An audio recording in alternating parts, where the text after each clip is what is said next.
Jaya.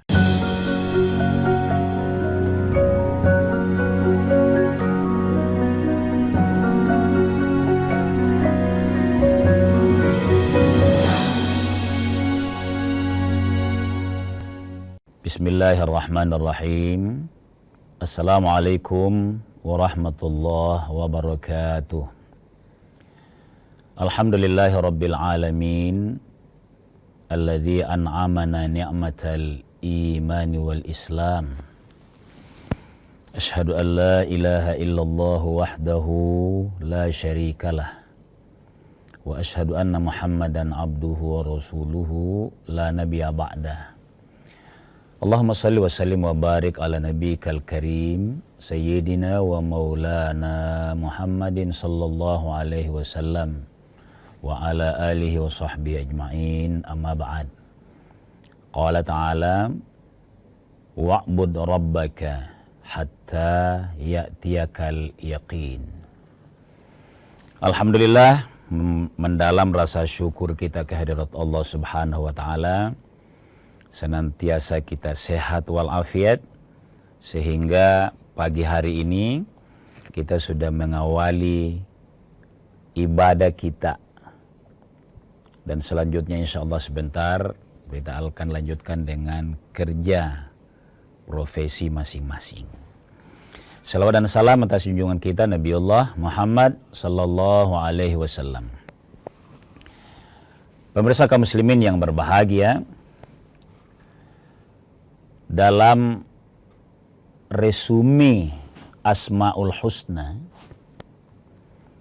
itu disimpulkan bahwa Allah Maha Pengasih dan Penyayang kepada hambanya.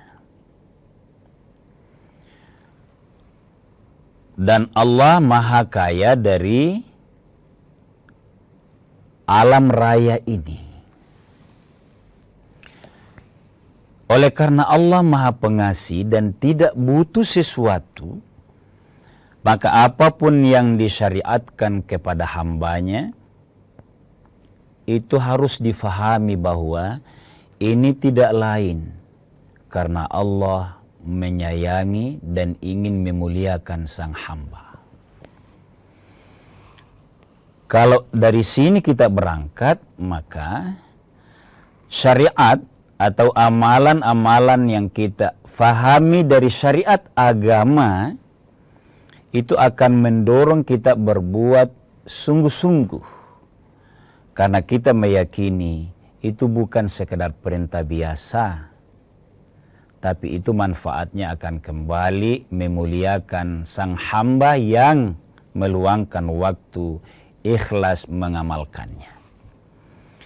Mukadimah ini pemirsa sekalian terkait dengan tema kita, keutamaan sholat sunat rawatib dalam ibadah sholat kita sehari semalam. Jadi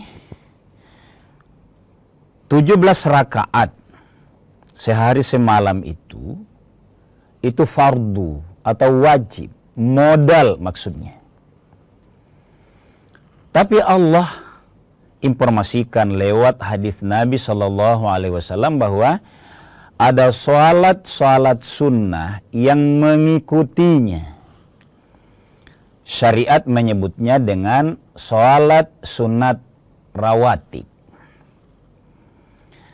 Sholat sunat rawatib ini itu ada qabliyah, lalu ada ba'diyah.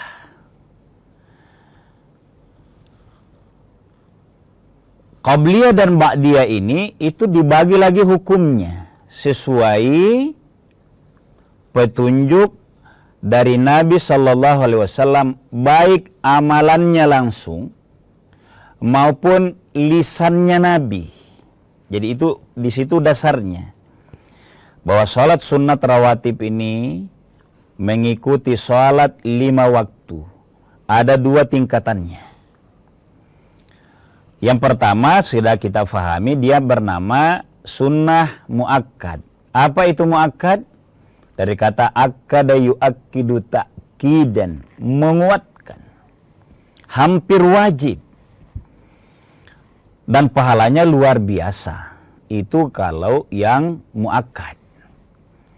Selebihnya itu disebut ghairu muakkad. Salat sunat biasa, tapi mulia. Nah, mungkin ada yang bertanya, yang mana itu Ustaz? Jadi, 5 kali kita salat sehari semalam, itu diikuti oleh salat sunnah. Namanya rawatib. Mana dalilnya? Dalilnya dari Nabi SAW adalah baina kulli adzanaini, antara 2 azan. Jadi azan itu yang kita pakai toa, pakai speaker keluar menyampaikan ke seluruh jamaah untuk siap-siap sholat, itu azan. Kemudian pada saat mau didirikan sholat wajib, itu azan, tapi lebih sering kita istilahkan dengan iqamah, bahwa pada saat sudah berdiri. Baina kulli adzanaini, di antara 2 azan ada semua sholatnya. Ini dalil umum. Insya Allah kita akan lihat dalil khususnya sebentar. Jadi sholat sunnat rawatib yang kita klasifikasikan menjadi muakkad dan ghairu muakkad itu, sebelum zuhur ada minimal 2 rakaat, bisa 4 rakaat. Ini masih umumnya, ini rawatibnya dulu saya sebut ini, sebentar muakkadnya yang 12 itu, supaya jelas. Ba'da zuhurnya juga minimal 2 rakaat, bisa 4 rakaat. Kemudian asar itu 2 rakaat di depannya, tidak disunnahkan di belakangnya. Kemudian maghrib itu berdasarkan dalil umum tadi, bahwa setiap 2 azan ada salatnya. Maka sebelum maghrib juga orang bisa salat sunnah sebelum qamah. Karena memang ada hadis Nabi, sallu qablal maghribi liman sya'ah. Dirikanlah salat sebelum iqamah maghrib bagi yang mau, yang melihat kemuliaannya. Jadi ada dalilnya. Kemudian 2 rakaat ba'da maghrib. Kemudian Aisyah, 2 rakaat di depannya, 2 rakaat di belakangnya. Kemudian kalau subuh, 2 rakaat minimal. Saya katakan minimal, karena ada yang lebih. Qabliyahnya dan tidak ada ba'diyahnya. Pemirsa sekalian kaum muslimin yang dimuliakan oleh Allah Subhanahu wa taala, jadi untuk termin ini kita sudah faham bahwa ada sejumlah salat sunnat rawatib yang jumlahnya banyak, tapi kita akan masuk kepada yang muakkad yang jumlahnya 12 rakaat. Mana itu? Setelah kita jeda sejenak.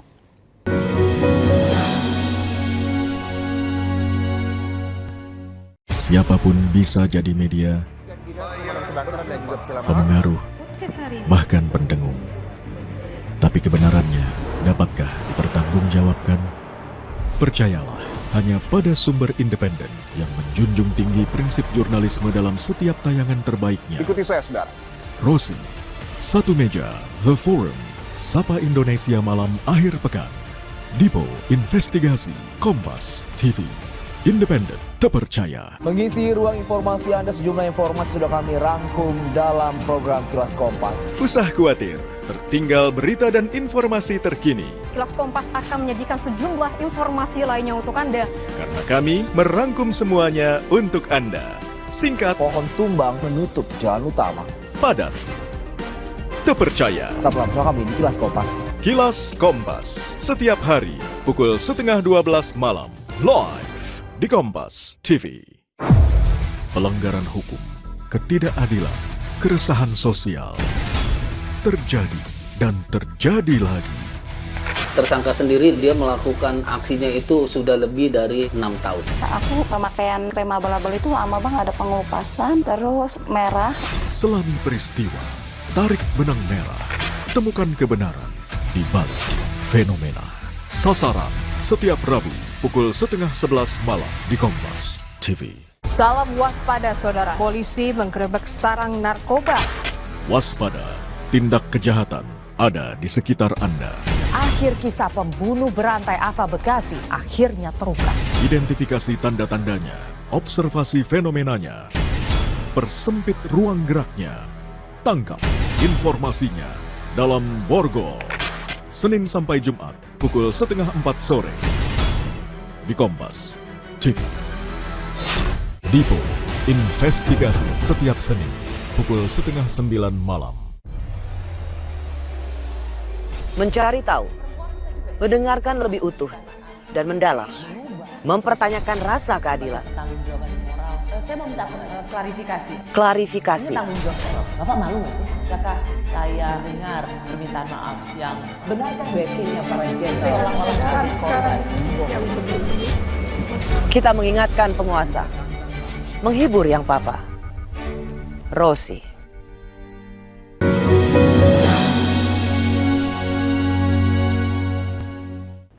Pemirsa sekalian, kaum muslimin yang dimuliakan oleh Allah Subhanahu wa taala. Jadi sekali lagi motivasi agama menyampaikan ke kita ada sholat yang mengikut kepada sholat 5 waktu yang fardu itu sesungguhnya untuk memuliakan kita dan menyehatkan bagi yang rindu dan senang mengamalkannya.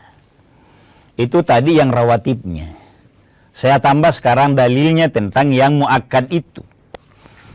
Diriwayatkan oleh Muslim dari Ummu Habibah tentang 12 rakaat sesuai tema kita pagi hari ini. Bahwa an Ummi Habibah radhiyallahu anha qalat.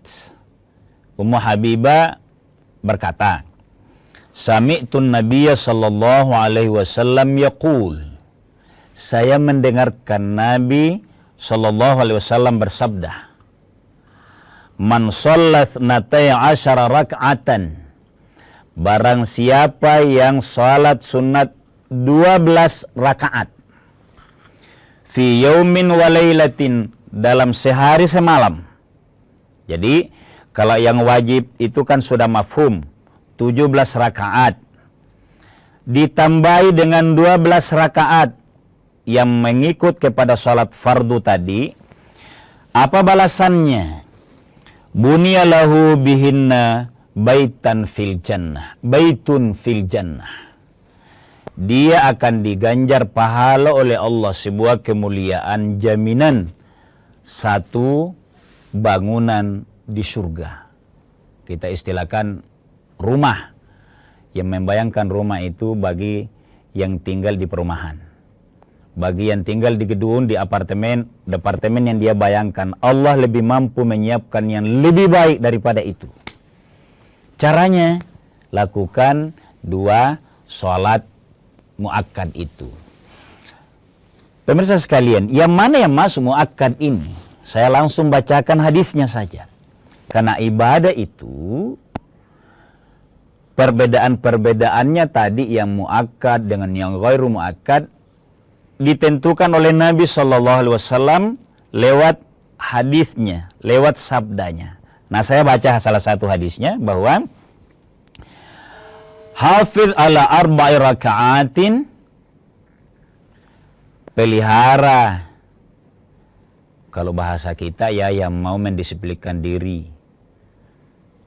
jangan ketinggalan. Arba'a raka'atin, 4 rakaat qabla zuhri, sebelum zuhur. Wa arba'an ba'daha, dan 4 setelahnya. Apa balasannya? Haramallahu alan nar. Allah menjauhkan, menjamin jauh dari api neraka. Jaminan seperti ini pemirsa sekalian. Pada saat kita mau jeda dari kesibukan dunia ini, kita meraih kesuksesan dunia, mengharapkan balasan di akhirat kelak, kita akan peduli ini. Memang sedikit tidak mudah. 4 rakaat sebelum 4 rakaat setelahnya. Tidak mudah, bayangkan. 12 rakaat dalam satu waktu.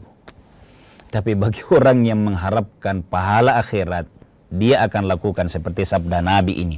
Hafidh, pelihara.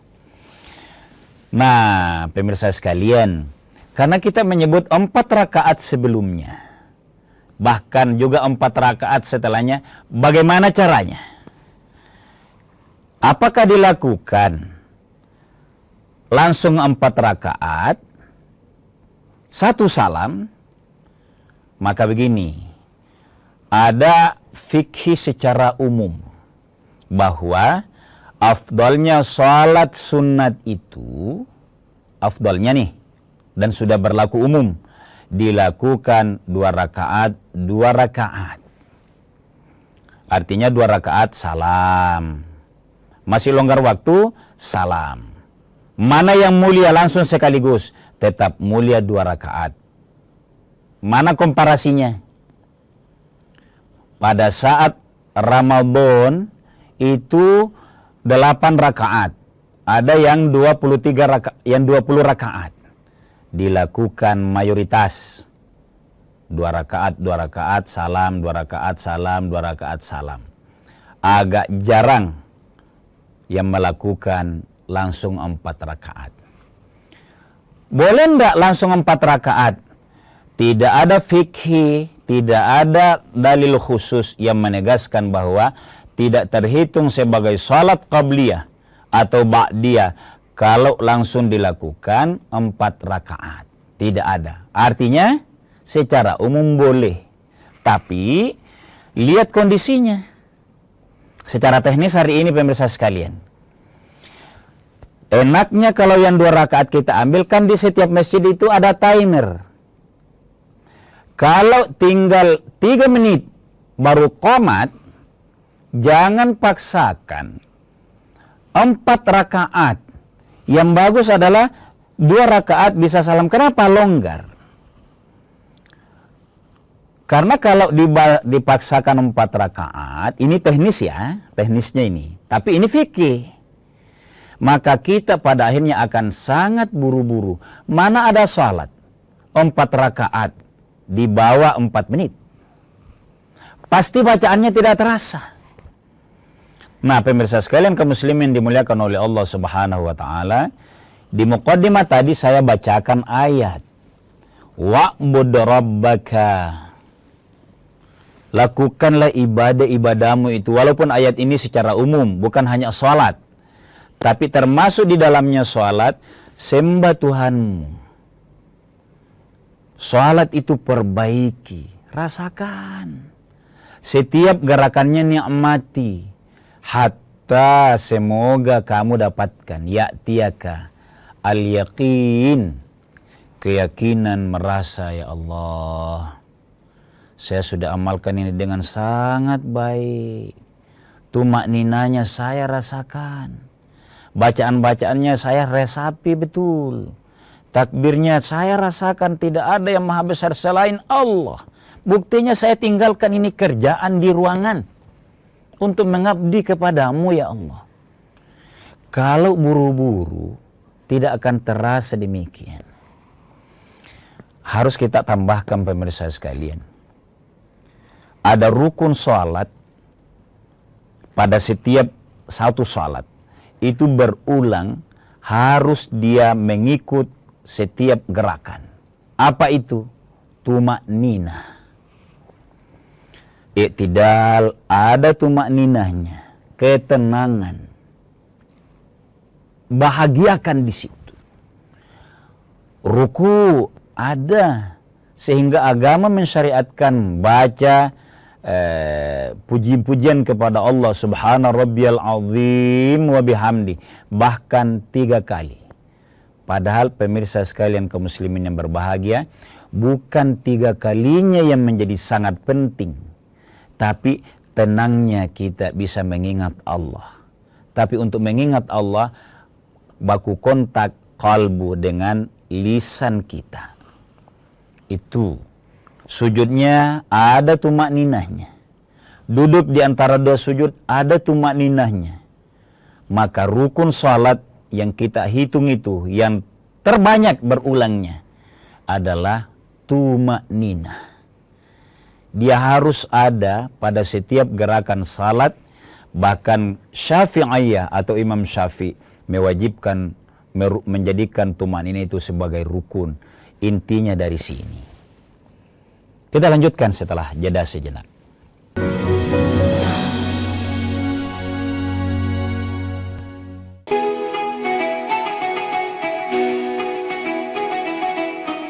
Mari sambut Hari yang Fitri dengan hati penuh kemenangan, menjalin silaturahmi, menguatkan persaudaraan dalam kebersamaan. Kompas Gramedia berkomitmen menyajikan karya terbaik sebagai inspirasi untuk semua. Assalamualaikum warahmatullahi wabarakatuh.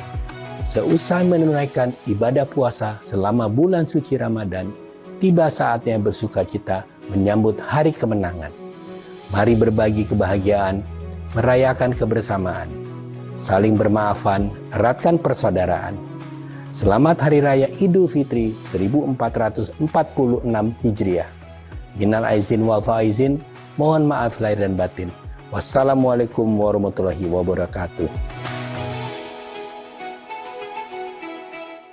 Independen, terpercaya.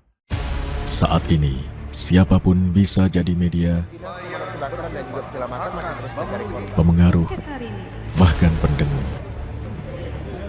Tapi kebenarannya dapatkah dipertanggungjawabkan? Percayalah hanya pada sumber independen yang menjunjung tinggi prinsip jurnalisme dalam setiap tayangan terbaiknya. Gelar bicara tajam mengupas fakta, memantik solusi. Doktor dan profesor itu bisa abal-abal dan dengan belise. Kenapa lebih memilih jalan ini, jalan yang kemudian jadi tidak aman? Why now? Berita bernilai sebagai referensi. Ada apa di balik pembangunan pagar laut? Serta investigasi yang mengungkap kebenaran. Ikuti saya, saudara. Rosi. Satu meja, The Forum. Sapa Indonesia malam akhir pekan. Dipo Investigasi. Kompas TV. Independen, terpercaya.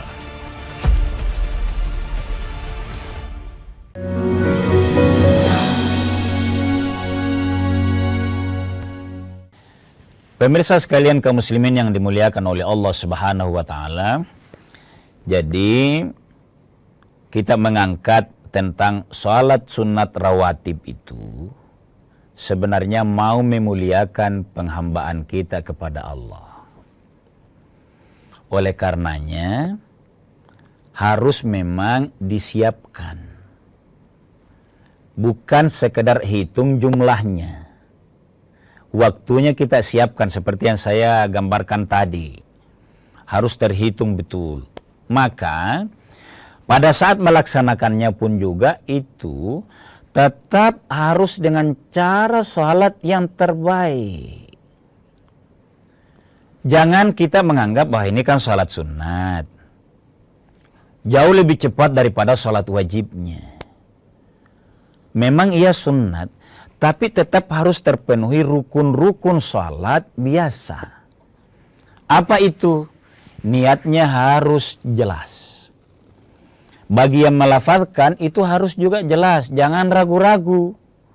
Jangan hanya bilang, saya sengaja sholat sebelum zuhur. Jangan. Niatkanlah, saya sengaja sholat sunat qabliyal zuhur 2 rakaat karena Allah. Bagi yang mau melafazkan seperti ini. Usolli sunnat az-zuhri raka'ataini lillahi ta'ala. Ada orang yang tidak mensunnahkan lafaznya. Karena intinya itu niat dalam hati. Tapi ada imam yang menganjurkan baca lafaznya. Karena kalau ibadah kepada Allah itu tidak dengan bacaan-bacaan lain selain yang nuansa Arab. Baik ayatnya, fatihahnya maupun surahnya. Maka melafazkan secara Arab itu juga mendekatkan kepada kekhusyuan. Jadi jangan pertengkarkan, jangan bid'ahkan yang melafalkan. Ayo ngerti juga dong. Kalau dia lafalkan itu sebenarnya ada pelajarannya. Saya kok kalau baca Fatihah itu langsung ngerti anunya. Kenapa? Alhamdulillahnya terasa. Takbirnya juga Allahu Akbar. Bahwa niat yang kita bahasa Indonesia kan itu masuk ke hati otomatis. Ini juga saya sentil ya. Kodong, jangan bid'ahkan yang melafalkan. Bahwa wajibnya itu di hati, iya. Tapi mengantar ke hati itu ada orang yang anak pesantren. Mudah dia masuk ke hatinya kalau dia lapar, niatnya ada. Jadi tetap lengkap. Usolli sunnata zuhri qabliyatan, bisa ditambahkan begitu. Raka'ataini lillahi ta'ala. Allahu Akbar. Doa iftitah baca enggak? Tetap baca. Al-Fatihahnya kan wajib pada setiap sholat. Apakah baca juga surah-surah? Iya, tetap baca. Tapi mudahnya pemirsa sekalian, yang dianjurkan itu dalam sholat sunat, apalagi kalau mau berjamaah, zuhur misalnya, atau maghrib misalnya kita di masjid, itu baca surah-surah yang paling mudah dan paling sederhana dan paling difaham maknanya. Jadi jangan gengsi kalau kita dikategorikan trikul, bahkan bukan trikul, 4 kul. Qul ya ayyuhal kafirun, qul huwallahu ahadnya, qul a'udzu birabbil falaknya, qul a'udzu birabbin nasnya.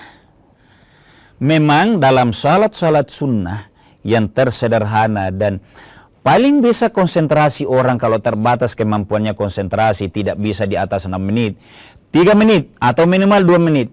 Qul ya ayyuhal kafirun dan qul huwallahu ahad. Dan itu yang paling sesuai sunnah. Jangan tidak baca ayat. Orang kita bilang pangupuk, jangan.